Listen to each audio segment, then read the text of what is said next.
Hello दोस्तों, good evening, Radhe Radhe. आप सभी का स्वागत है आपके अपने यूट्यूब चैनल प्रतिष्ठा हिंदी ज्ञानधारा में।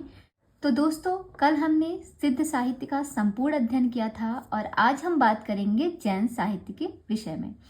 तो जितने भी लोग क्लास में फर्स्ट टाइम जुड़े हैं तो प्लीज़ आप वीडियो को पूरा देखिएगा और अगर आपको वीडियो पसंद आती है तो वीडियो को लाइक कीजिएगा और अगर आप इसी तरह की वीडियोस पाना चाहते हैं तो प्लीज़ मेरे चैनल को सब्सक्राइब कर लीजिएगा। तो चलिए क्लास की शुरुआत करते हैं जैन साहित्य से। देखिएगा, इसमें पहला पॉइंट दिया है, जैन साधुओं ने अपने मत का प्रचार हिंदी कविता के माध्यम से पश्चिमी क्षेत्र में किया था। तो ये प्रश्न बनता है कि जो जैन साधु लोग थे उन्होंने अपने मत का जो प्रसार किया था वो हिंदी कविता के माध्यम से तो किया था, लेकिन किस क्षेत्र में किया था? तो हिंदी कविता के माध्यम से पश्चिम क्षेत्र में किया था। ये प्रश्न बनता है, याद रखिएगा। और एक थे जो नाथ की भी बात अगर हम करें तो नाथ ने भी जो अपना प्रचार प्रसार किया था अपने मत का, वो भी पश्चिम क्षेत्र से किया था। नहीं अगर याद होगा तो आप अपनी बुक में कहीं पे नोट भी कर लीजिए। जैन और नाथ इन दोनों ने जो है पश्चिम में किया था और जो सिद्ध लोग थे, सिद्ध ने कहाँ में किया था? पूरब से किया था। सिद्ध लोग जो अपने मत का प्रचार प्रसार कर रहे थे वो पूरब दिशा से करे थे, पूरब क्षेत्र से किए थे। तो ये 3 पॉइंट जो है आप याद रखे रहिएगा, यहाँ से प्रश्न बनता है। नेक्स्ट में देखिएगा, रास काव्य परंपरा में प्राचीनतम ज्ञात ग्रंथ रिपुदारण रास है। क्या कह रहे हैं? नेक्स्ट में देखिएगा, रास काव्य परंपरा में प्राचीनतम ज्ञात ग्रंथ रिपुदारण रास है। डॉक्टर दशरथ ओझा ने इसका समय 905 ईस्वी बताया है। तो ध्यान रखिएगा, दशरथ ओझा ने रिपुदारण रास का जो समय है वो 905 ईस्वी बताया और रास काव्य परंपरा की जो प्राचीनतम ग्रंथ है वो है रिपुदारण रास। ये प्रश्न बहुत पूछा जाता है कि रास काव्य परंपरा का जो प्राचीनतम ग्रंथ है वो कौन सा है? तो वो है रिपुदारण रास। आगे देखिएगा, रिपुदारण रास संस्कृत भाषा में लिखा है। इसकी भाषा कैसी है? तो इसकी भाषा है संस्कृत तथा इसमें अभिनय, नृत्य और गान इन तीनों तत्वों का मिश्रण मिलता है। तो ये भी प्रश्न इंपॉर्टेंट है। जो रिपुदारण रास है इसमें अभिनय, नृत्य और गान इन तीनों तत्वों का मिश्रण मिलता है।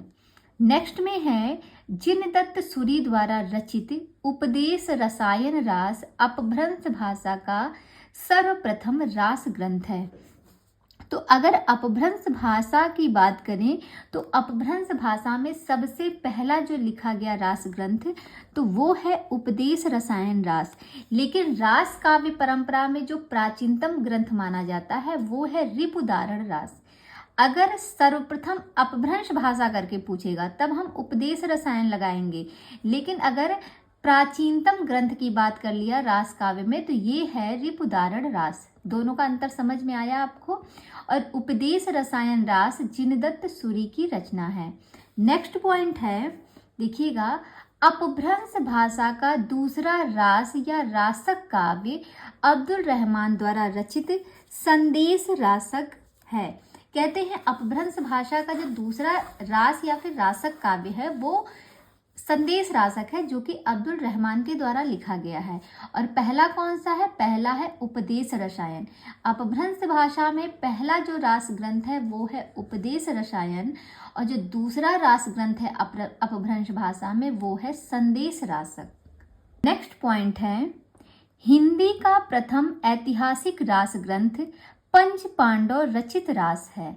हिंदी का प्रथम ऐतिहासिक जो रास ग्रंथ है वो है पंच पांडव रचित रास। समझ में आ रहा है? ये हिंदी की बात हो रही है। इसके पहले हमने अपभ्रंश भाषा की बात की और उसके पहले हमने देखा प्राचीनतम। तीनों प्रश्न अलग तरीके से पूछे जाएंगे। तो यहाँ पे अगर पूछ लेगा हिंदी का प्रथम ऐतिहासिक रास ग्रंथ कौन सा है, तब आप बताइएगा पंच पांडव रचित रास। नेक्स्ट में है, पंच पांडव रचित रास के लेखक सालिभद्र सूरि द्वितीय को माना जाता है। जो पंच पांडव रचित रास है इसके जो लेखक हैं वो सालिभद्र सूरि द्वितीय, ध्यान रखिएगा, सालिभद्र सूरि द्वितीय को माना जाता है। इसका रचना काल 1350 ईस्वी था। समय क्या था? 1350 ईस्वी। नेक्स्ट में है मुनिजिन विजय, डॉक्टर दशरथ ओझा, डॉक्टर गणपति चंद्रगुप्त ने श्री शालिभद्र सूरि द्वारा रचित भरतेश्वर बाहुबली रास को हिंदी जैन रास परंपरा का आदि काव्य माना है। क्या कह रहे हैं? मुनिजिन विजय, डॉक्टर दशरथ ओझा, डॉक्टर गणपति चंद्रगुप्त ने शालिभद्र सूरि द्वारा रचित जो रचना है भरतेश्वर बाहुबली रास, इसको हिंदी जैन रास परंपरा का आदि काव्य माना है। प्रश्न बन सकता है, हिंदी जैन रास परंपरा का आदि काव्य भरतेश्वर बाहुबली रास को किसने नहीं माना है? तो इन लोगों का नाम दे देगा और एक अलग दे देंगे। जिसने नहीं माना आप उनका लगाइएगा और इन तीनों को याद करिएगा। इन तीनों ने माना है। कौन है? मुनिजिन विजय हैं, डॉक्टर दशरथ ओझा और डॉक्टर गणपति चंद्रगुप्त। नेक्स्ट में देखिएगा, डॉक्टर गणपति चंद्रगुप्त ने शालिभद्र सूरि को हिंदी का प्रथम कवि माना है। जो गणपति जी हैं इन्होंने अपनी, इसको ऐसे याद करेंगे, जो गणपति जी थे इन्होंने अपनी साली को ही हिंदी का प्रथम कवि माना और किसी को नहीं मानने गए। गणपति जी जो थे इन्होंने अपनी साली को ही हिंदी का प्रथम कवि माना। तो गणपति जी ने अपनी साली को हिंदी का प्रथम कवि माना, यानी कि शालिभद्र सूरि। कनेक्ट हो गया। आगे देखिएगा, भरतेश्वर बाहुबली रास की रचना 1184 ईस्वी में हुई तथा इस ग्रंथ में भरतेश्वर तथा बाहुबली का चरित्र वर्णित है। ये जो रचना है भरतेश्वर बाहुबली रास शालिभद्र सूरि के द्वारा लिखी गई है। इसकी रचना 1184 ईस्वी में हुई और ये जो ग्रंथ है, इस ग्रंथ में अगर बात की जाए तो इस ग्रंथ में भरतेश्वर तथा बाहुबली, जो कि आपको रचना में नाम भी दिख रहा है, इन्हीं दोनों के चरित्र का वर्णन किया गया है, भरतेश्वर और बाहुबली का। नेक्स्ट पॉइंट है, यह ग्रंथ 205 छंदों में रचित एक सुंदर खंड काव्य है। कैसा काव्य है? तो ये सुंदर खंड काव्य है, 205 छंदों में रचित। जैसे हमने एक अभी पढ़ा था संदेश, जो संदेश रासक है, आपने पढ़ा है, अब्दुल रहमान की रचना संदेश रासक, वो भी खंड काव्य है। कहते हैं ना, संदेश खंडों खंडों में भेजा जाता है। तो ऐसे ही याद रखिएगा, जो भरतेश्वर बाहुबली रास है ये भी एक खंड काव्य है। कैसे याद रखेंगे? जो बाहुबली लोग होते हैं वो लोगों को खंड खंड में तोड़ते हैं। जब इंसानों को मारते हैं ना तो उसके खंड खंड में उनको तोड़ते हैं, एक ही बार में नहीं खत्म करते। पहले हाथ तोड़ेंगे, फिर पैर तोड़ेंगे, फिर गर्दन मरोड़ेंगे, फिर सीधे तलवार से सर को धड़ से अलग कर देंगे। तो खंड खंड में दर्द पहुंचाते हैं कौन? बाहुबली लोग। इस तरीके से याद कर लीजिएगा कि भरतेश्वर बाहुबली जो रचना है वो खंड काव्य में है। नेक्स्ट पॉइंट है, भरतेश्वर बाहुबली का संपादन मुनिजिन विजय ने किया था। ये भी प्रश्न बनता है कि भरतेश्वर बाहुबली का संपादन किसने किया था? तो ये किया था मुनिजिन विजय ने। नेक्स्ट में है, प्रसिद्ध जैन आचार्य देवसेन कृत श्रावकाचार्य को डॉक्टर नगेंद्र ने हिंदी की प्रथम रचना माना। ध्यान दीजिएगा, जो प्रसिद्ध एक जैन आचार्य हैं जिनका नाम है देवसेन। देवसेन की एक रचना है श्रावकाचार। आप सभी जानते हैं देवसेन की रचना है श्रावकाचार। इसको जो है डॉक्टर नगेंद्र ने हिंदी की प्रथम रचना माना। तो श्रावकाचार को किसने हिंदी की पहली रचना स्वीकार की? तो ये किया डॉक्टर नगेंद्र ने। इतना पॉइंट आपका क्लियर हुआ? आगे देखते हैं। नेक्स्ट पॉइंट है, देवसेन ने सन 933 ईस्वी में श्रावकाचार की रचना की। श्रावकाचार किसकी रचना है? देवसेन की है। कब लिखी गई? 933 ईस्वी में। श्रावकाचार में 250 दोहों में श्रावक धर्म का प्रतिपादन किया गया। ये याद रखिएगा, श्रावकाचार में कितने दोहे थे? तो 250 दोहे। नेक्स्ट पॉइंट है, देवसेन के अन्य ग्रंथ हैं। कौन कौन से इनके अन्य ग्रंथ हैं? उनके नाम हैं नय चक्र, दर्शन सार, भाव संग्रह, आराधना सार और तत्वसार तथा सावय धम्म दोहा। ये सारी रचनाएं किसकी हैं? तो ये देवसेन की रचनाएं हैं। देखिएगा, नय चक्र, दर्शन सार, भाव संग्रह, आराधना सार, तत्व सार और सावय धम्म दोहा किसकी रचना है? देवसेन की रचना है। अब इन सारी रचनाओं को हम याद कैसे करेंगे? तो इसके लिए एक ट्रिक है कि देव का नयन से दर्शन करते हैं, भाव से आराधना करते हैं, तो जो तत्व सार मिलता है उसका हम सावन में धम्म दोहा गाते हैं। ये पूरी लाइन है, कैसे कनेक्ट करेंगे? मैंने पढ़ा कि देव का नयन से दर्शन करते हैं, देव से हो जाएगा देवसेन, देव का नयन, नयन से हो जाएगा नयचक्र, नयन से दर्शन करते हैं, दर्शन से दर्शन सार, भाव से आराधना, तो भाव से भाव संग्रह, भाव से आराधना करते हैं यानी कि आराधना सार। इसके बाद है तो जो तत्व सार मिलता है, उसके बाद जो तत्व सार मिलता है यानी कि तत्व सार, जो तत्व सार मिलता है उसका हम सावन में धम्म दोहा गाते हैं। तो सावन धम्म दोहा यानी कि सावय धम्म दोहा कनेक्ट हो गया। एक बार फिर से सुन लीजिएगा और इसको लिख लीजिएगा। किसी भी देवता का जब हम दर्शन करते हैं तो कैसे करते हैं? अपने नेत्रों से करते हैं ना। तो वही मैंने जोड़ा था कि देव का नयन से दर्शन करते हैं, भाव से आराधना करते हैं, तो जो तत्व सार हमें मिलता है उसका हम सावन में धम्म दोहा गाते हैं। ये पूरी ट्रिक थी। आगे बढ़ते हैं, अगला पॉइंट है, इस ग्रंथ में इनका नयचक्र बहुत प्रसिद्ध है। जो देवसेन की रचना है नयचक्र, ये इनका बहुत प्रसिद्ध ग्रंथ है। नेक्स्ट में है, देवसेन के नयचक्र को लघु नयचक्र का नाम भी दिया गया है।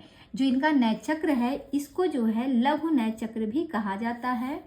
नेक्स्ट में देखिएगा, देवसेन अपने ग्रंथ में जैन धर्म के अनेक संघों की उत्पत्ति लिखी, जिसे इन्होंने जैनाभास नाम दिया। क्या कह रहे हैं?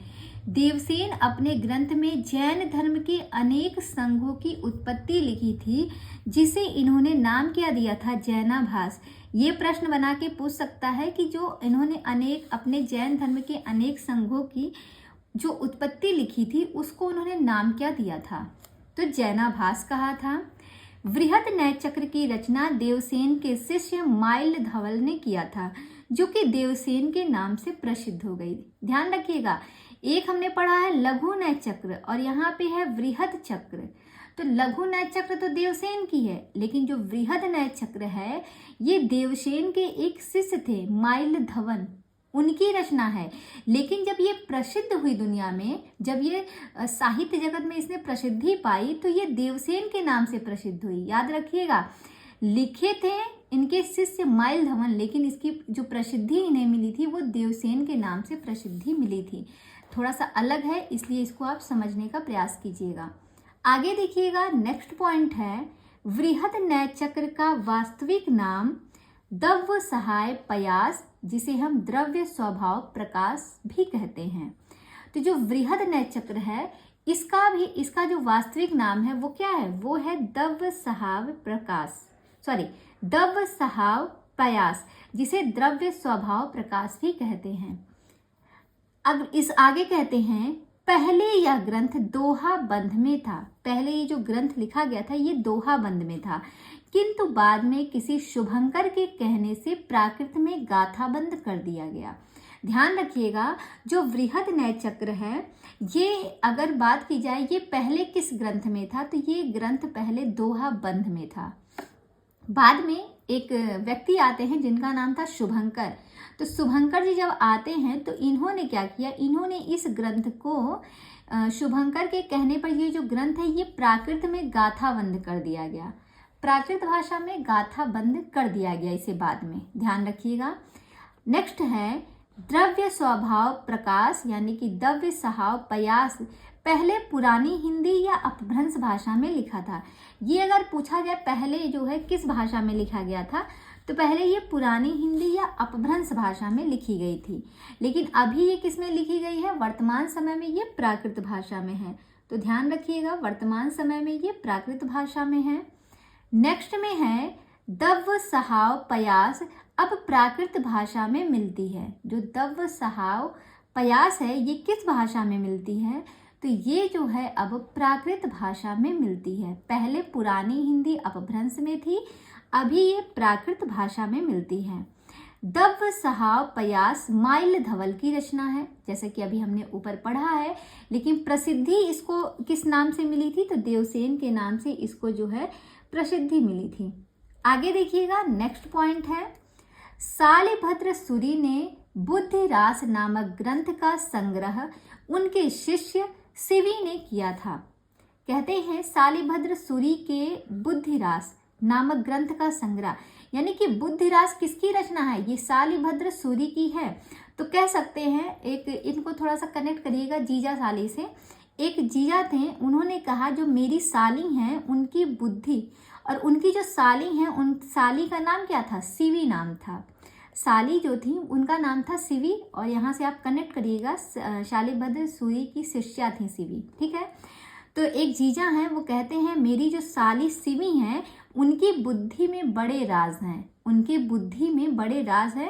तो यानी कि बुद्धिरास ये रचना है सालिभद्र सूरि की, लेकिन इनके ग्रंथ का संग्रह किसने किया था? उनके शिष्य शिवी ने किया था। कनेक्ट हो जाएगा सब। नेक्स्ट पॉइंट है, आसुक नामक कवि ने जालौर में लगभग 1200 ईस्वी के आसपास 35 छंदों का एक लघु खंड काव्य चंदन बाला रास नाम से लिखा था। तो यहाँ पे देखिएगा, आसुक नामक एक कवि थे जो कि जालौर में रहते थे। जालौर में लगभग इन्होंने 1200 ईस्वी के आसपास 35 छंदों का, कितने छंदों का? 35 छंदों का एक लघु खंड काव्य चंदन बाला रास लिखा था। याद रखिएगा, एक लघु खंड काव्य चंदन बाला रास, ये प्रश्न कई बार पूछा भी गया है। आगे है, आसुग ने जीव दया रास नामक एक अन्य ग्रंथ की रचना की। ठीक है, कहते हैं जीवों पर आप दया दिखाइए। जीवों पर दया आती है ना भाई, जीवों के अंदर भी जान होता है, तो जीवों के अंदर दया दिखाइए तो आपके भी आंसू आएंगे। कहते हैं जीव के अंदर भी दया होती है भाई, उनके अंदर जान होता है। अगर आप उनको मारेंगे तो उनको भी दर्द होगा ना, उनके भी आंखों से आंसू निकलेंगे। तो जीव दया रास किसकी हो गई? आसुग की हो गई। नेक्स्ट है, जिन धर्म सूरि ने 1209 ईस्वी में स्थूल भद्र रास की रचना की। तो जिन धर्म सूरि ने 1209 में स्थूल भद्र रास की रचना की, इंपॉर्टेंट है। नेक्स्ट में है, स्थूल भद्र रास में रचयिता का नाम जड़धाम मिलता है, जो जिन धर्म का ही पर्याय समझा जाता है। ध्यान से समझिएगा, कहते हैं स्थूल भद्र रास जो है, इसके जो रचयिता हैं इनका नाम जो है जड़धाम मिलता है। जब आप पुस्तक को पढ़ेंगे तो उस पुस्तक में इनका जो रचयिता का नाम आपको मिलेगा वो जड़धाम मिलता है, जो कि जिन धर्म का ही पर्याय समझा जाता है।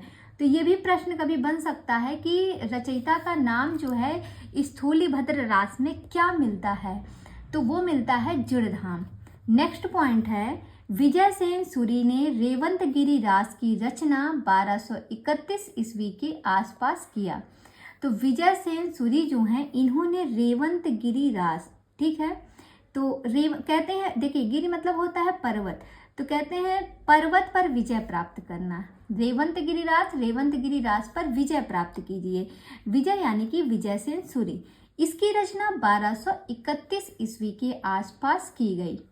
नेक्स्ट पॉइंट है, रेवंतगिरी रास में जैन तीर्थ रेवंतगिरी तथा तीर्थकर नेमिनाथ की प्रतिमा के महत्व का प्रतिपादन ऐतिहासिक एवं पौराणिक इतिवृत्ति तथा प्राकृतिक सौंदर्य के आधार पर किया गया है। एक बार इसे फिर से देखिएगा, रेवंतगिरी रास में जैन तीर्थ रेवंतगिरी तथा तीर्थकर नेमिनाथ की प्रतिमा के महत्व का प्रतिपादन ऐतिहासिक एवं पौराणिक इतिवृत्ति तथा प्राकृतिक सौंदर्य के आधार पर किया गया है। नेक्स्ट में है, रेवंतगिरी रास 4 कड़वकों में विभक्त है। कितने कड़वकों में? 4 कड़वकों में। देखिए, जब आप किसी पर्वत पर को देखते हैं तो आप चाहे जिस दिशा में खड़े रहें वो आपको चारों दिशाओं में दिखेगा, ठीक है, क्योंकि वो ऊंचाई पे है। कोई भी चीज़ अगर ऊंची होती है तो अगर आप वहाँ से देखेंगे तो आप चारों दिशाओं में आराम से देख सकते हैं, है कि नहीं? तो चाहे जहाँ से भी आप उस चीज़ को देखेंगे वो आपको दिखेगा ही दिखेगा। तो चारों दिशाओं यानी कि 4 कड़वकों में विभक्त है। नेक्स्ट है रेवंतगिरी रास की ही भांति कवि पल्हड़ द्वारा रचित आबू रास 1232 ईस्वी में भी जैनियों के प्रसिद्ध स्थान आबू मंदिर का वर्णन किया गया है। तो इन्हीं की जरा रेवंतगिरी रास की तरह एक और रचना लिखी गई थी आबू रास, जो कि पल्हड़ के द्वारा लिखी गई है। कैसे याद करेंगे? कहते हैं पल्हड़ को बना लीजिए पार्लर, कहते हैं पार्लर में आबू का, पार्लर में आबू का, तो आबू से याद हो जाएगा आबू रास और पार्लर से याद हो जाएगा पल्हड़। ये ट्रिक है, पल्हड़ को पार्लर से कनेक्ट कीजिएगा। तो लोग आजकल लड़कियां पार्लर में जाती हैं ना, तो कहती हैं कि पार्लर में आबू का, यानी कि पल्हड़ की रचना है आबू रास। आगे देखिएगा, अगला पॉइंट है मुनि सुमितिगढ़ ने नेमिनाथ रास में जैन तीर्थकर नेमिनाथ के चरित्र का वर्णन अत्यंत संक्षेप में किया है। किसने? सुमितिगढ़ ने नेमिनाथ रास में जैन तीर्थकर नेमिनाथ के चरित्र का वर्णन अत्यंत संक्षेप में किया है। नेक्स्ट में है नेमिनाथ रास की रचना 1213 ईस्वी में हुई, जिसमें 58 छंद हैं। तो नेमिनाथ रास जो रचना है ये 1213 ईस्वी में हुई। इसे याद कैसे रखेंगे? कहेंगे तू बाहर तो आ तब तो तेरा नाम होगा, बाहर तो आ, घर से बाहर तो निकल तब तो तेरा नाम होगा। तो बाहर से 12 और 13, 13 से 13, कहते हैं घर से बाहर निकल तब तेरा नाम होगा। घर से बाहर यानी कि बाहर से 12 और तेरा नाम यानी कि 13, तो तेरा नाम से हो जाएगा नेमिनाथ और 1213 यानी कि ये इनका समय है। और कितने छंदों में? 58 छंदों में। नेक्स्ट पॉइंट है चौपाई छंद में 12 मासा का वर्णन विनय चंद सूरी द्वारा रचित नेमिनाथ चौपाई से माना जाता है। जो चौपाई छंद है इसमें जो 12 मासा का वर्णन है वो विनय चंद सूरी द्वारा रचित उनकी रचना नेमिनाथ चौपाई, ध्यान रखिएगा, नेमिनाथ चौपाई से माना जाता है, याद रखिएगा। और ये है विनय चंद सूरी की रचना नेमिनाथ चौपाई, और नेमिनाथ रास जो है ये सुमितिगढ़ की रचना है, ध्यान रखिएगा। नेमिनाथ रास सुमितिगढ़ की और नेमिनाथ चौपाई विनय चंद्र सूरी की है, दोनों अलग अलग विद्वानों की है, तो इसको थोड़ा सा ध्यान रखिएगा। नेक्स्ट पॉइंट है विनय चंद्र सूरी की अन्य रचनाएं मल्लिनाथ महाकाव्य, पाशर्व चरित, कल्प निरुक्त एवं उवयसमाला कहाड़ छप्पे आदि है। ये जितनी भी रचनाएं हैं ये सारी की सारी विनय चंद्र सूरी की हैं, सब ध्यान रखिएगा। लेकिन उससे ज़्यादा जो इम्पोर्टेंट है वो है नेमिनाथ चौपाई। नेमिनाथ चौपाई विनय चंद्र सूरी की है, जिसमें चौपाई छंद में पहली बार 12 मासा का वर्णन मिलता है, और नेमिनाथ रास जो है ये सुमितिगढ़ की है, ठीक है। और विनय चंद्र सूरी की ये और भी रचनाएं हैं। तो आज की क्लास को हम यहीं तक रखते हैं। कल हम पढ़ेंगे जैन रास परंपरा के अन्य कवि और उनके काव्यों को देखेंगे, साथ ही साथ इन्हें याद करने का भी प्रयास करेंगे ट्रिक की सहायता से। तो आज की क्लास को यहीं तक रखते हैं। अगर आपको ये सेशन पसंद आया है और आप इसी तरह की वीडियोस पाना चाहते हैं तो प्लीज़ जाते जाते वीडियो को लाइक कीजिएगा और एक प्यारा सा कमेंट करके बताइएगा कि आपको क्लास कैसी लगी। बाकी अगर कोई सुझाव भी देना चाहते हैं तो आप बिल्कुल दे सकते हैं। जैसा कि एक लोगों ने आज मुझे सुझाव दिया है, अभी फ़िलहाल नाम तो मेरे दिमाग में नहीं आ रहा है, बट उन्होंने ये सुझाव दिया कि मैं PDF से पढ़ाऊँ। मुझे अच्छा लगा कि कम से कम उन्होंने मेरी वीडियो देखी और वो ये सुझाव दिए, वो सजेस्ट किए कि हाँ मैं PDF से पढ़ाऊँ, जो कि मैं पढ़ाना भी चाहती हूँ और कुछ दिनों में मैं शुरू भी करूँगी।